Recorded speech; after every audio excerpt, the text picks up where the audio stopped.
Majburiy ijro byurosi tomonidan fuqarolarning mehnat huquqlarini himoya qilish, noqonuniy ishdan bo'shatilgan shaxslarni ish joyiga qayta tiklash hamda ularga tegishli ish haqlarini undirish borasida tizimli ishlar olib borilmoqda. Ana shunday ijro harakatlari Majburiy ijro byurosining Qarshi shahar bo'limi tomonidan amalga oshirildi. Tafsilotlar bilan muxbirimiz lavhasida tanishing. Fuqarolik ishlari bo'yicha Qarshi tumanlararo sudining qaroriga asosan da'vogarni o'zi ishlab kelgan yo'nalishda ishga tiklash va ish haqi undirish bilan bog'liq ijro hujjati Majburiy ijro byurosi Qarshi shahar bo'limi ish yurituviga qabul qilindi.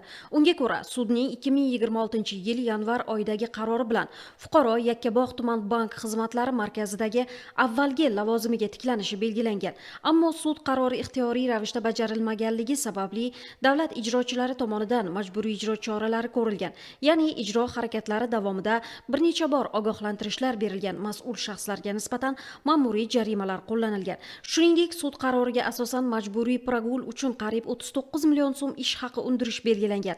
Navbatdagi ijro harakatlarini amalga oshirish jarayonida esa qarzdor tashkilotning mol-mulkiga taqiq qo'yildi. Ayrim texnik vositalar xatlanib, realizatsiya qilish choralari ko'rildi. Navbatdagi ijro harakati ham aynan shu tashkilot bilan bog'liq bo'ldi. Fuqarolik ishlari bo'yicha Shahrisabz tumanlararo sudining qaroriga asosan mazkur bankning yana bir xodimi o'z ish joyiga qayta tiklandi va davlat ijrochilari tomonidan sud qarori ijrosi to'liq ta'minlandi. Navbatdagi Manzil tibbiyot markazining viloyat filiali. Masala jiddiy va murakkab. Sababi jarayonlar sud qaroriga asosan mazkur muassasada pullik xizmat xazinachisi lavozimida ishlab kelgan fuqaroning ishga tiklanishi bilan bog'liq. Shu kuni ijro harakatlari uchun bir necha soatlab vaqt ketdi, ammo Majburiy ijro byurosi xodimlarining sa'y-harakatlari bilan sud qarori ijrosi amalda ta'minlandi, xodim ishga tiklandi.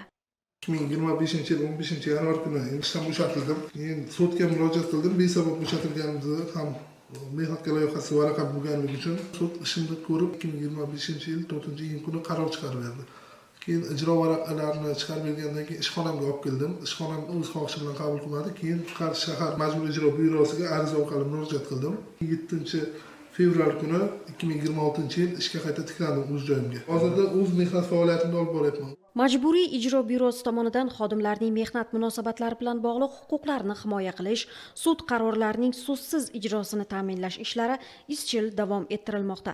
Majburiy ijro byurosi tomonidan har bir sud qarori qonuniylik va adolat prinsiplari asosida ta'minlanmoqda.